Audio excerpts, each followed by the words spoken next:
welcome to our session today with Bob Agnew of Float.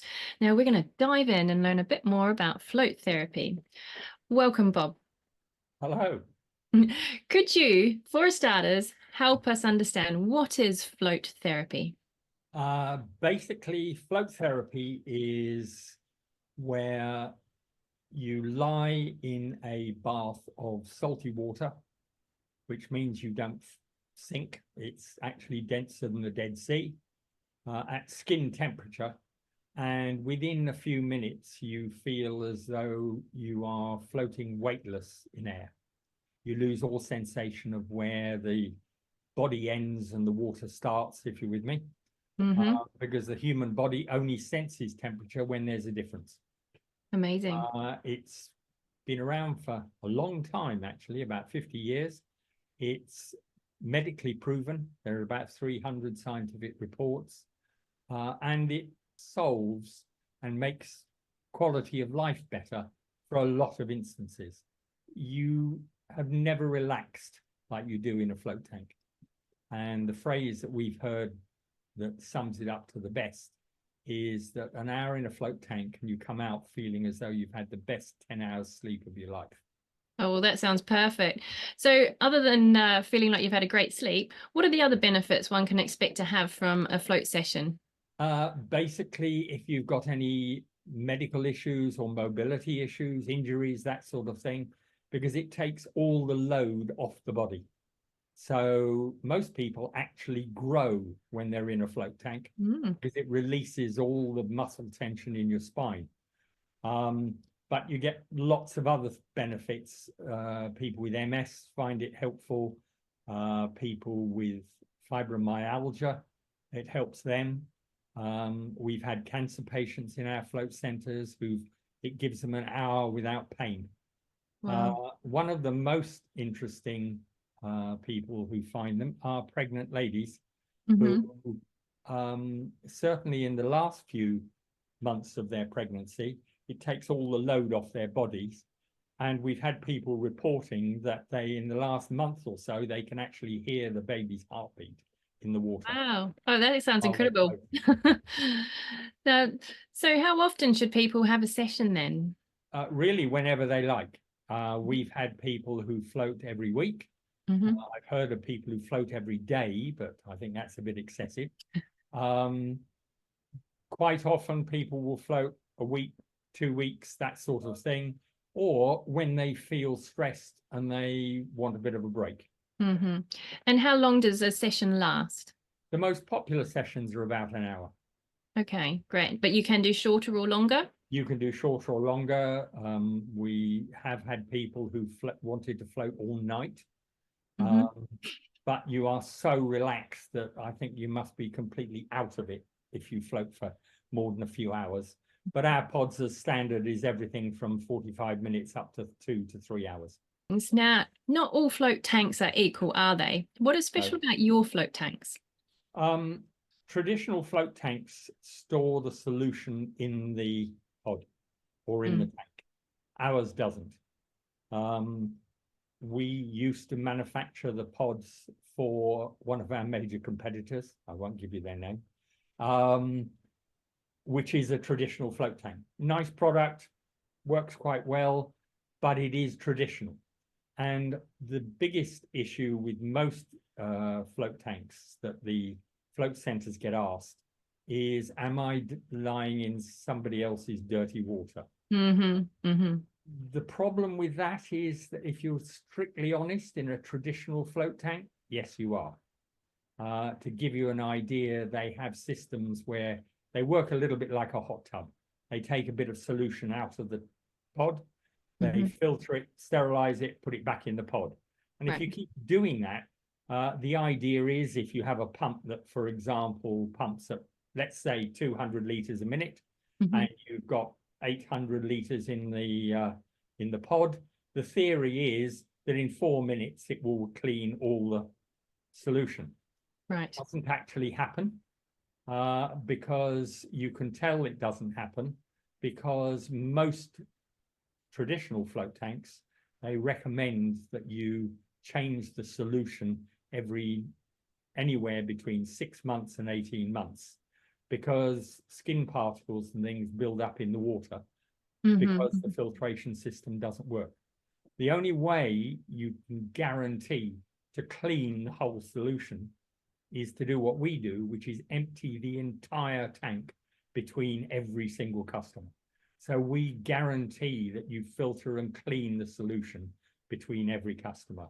And to give you an example, we used to own our own float center, which when we closed because we moved to a bigger factory, we had to shut them down, and they'd been operating for 6 years. Wow. We'd never changed the solution in 6 years, and it was still as crystal clear when we did as it was when we started. Wow, that's amazing. So how much space does the tank take up, both the floating tank and the tank now that you're going to put this water into as well? Okay, so we recommend that you have a room about 3.5 meters by 3.5 meters. That's big enough to put the pod in, a shower, and a small area to change in, because most people will float naked. You don't have to, but because it heightens the senses of the body, you'll find that if you wear, say, a bathing costume, within about 20 or 30 minutes, the elastic in the costume actually starts to annoy you. So that's why a lot of people float naked. Okay. You're in a private room anyway, so it doesn't really matter. In our system, we recommend that you keep the pump and the reservoir tank either outside the room or in a plant room. You don't have to, but it's a better use of space. You can put it in the float room, and we have customers who've done that, but you need, in that case, a room about 4.2, 4.3 meters by 3.5. Whereas if you put it in a plant room and you've got more than one tank, you can actually put all the pumps and the reservoir tanks in one room. It cuts down your heating bills. I mean, our pod is the most economic to run anyway, because the solution doesn't sit in the pod all the time. You actually have the situation where the heat doesn't escape from the water as quickly, because the only time the solution is actually in the pod is when somebody's floating in it, which also makes it easier to clean.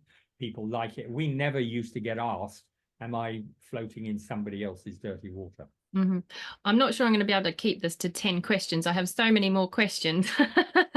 How much water are in these tanks then, and how long does it take to clean that water between the sessions? You have in our tank about 800 liters, in which is half a ton of salt. Epsom, food grade Epsom salts. It's about 5 to 10% denser than the Dead Sea. Okay. Our pod takes 3 minutes to empty and filter the solution. It then puts it into the reservoir tank, and it then will every now and then repeat the process. And then before it puts it back in the pod, it'll again clean it, sterilize it. We use photocatalytic UV, and we were the first company to do it in the world, which is anything up to 5 to 10 times more effective than normal UV. We use hydrogen peroxide as a disinfectant because it's much safer and more pleasant. And we use 2 sets of filters, one that removes hair and everything, and the other filter is an absolute filter, comes from the cosmetic and the chemical industry, which will even take water out of, color out of the water. Okay, now, so why should businesses consider adding flotation to their business? Generally, they make money. The running costs of a float tank are very low. In our case, probably 1 to 1.5 floats a week is all you need to do to pay the running costs. Wow. It uses very little labor. It's very much a touchless technology. And they're highly reliable. Our pods are also internet aware. which means that if you get a problem, we can actually dial into your pod anywhere in the world, and we have pods in 11 countries, Wow. and actually diagnose the problem for you, and more often than not, actually solve it within minutes. Brilliant. So generally, you get very high ROI. We have customers who are reporting to us that they're making anywhere between 45 and 55% net profit. If you're a spa or something, you can make even more than that, because that's based on float center prices, which are around the 55 to 65 pounds for a float. That's Okay. about the average in the UK. That leaves me with one more question. Okay. When you're in the pod, is it pitch black? It's up to you. It starts off, our pod doesn't use blue light, which a lot of people do use, because as you probably know from your phone and your tablet, blue light actually is the one color that actually wakes the brain up. That's why at night they have a sort of nighttime which closes down the blue. Our system was developed by a neurosurgeon, and in fact we simulate as the standard default. You can program anything you like, but ours simulates sunrise and sunset, because that's what the brain is actually expecting. Well, I think that's a great overview of float tanks. I'm sure we will be speaking to you again to find out a bit more and go into more detail. But thank you for joining us today, Bob. No problem. Take care.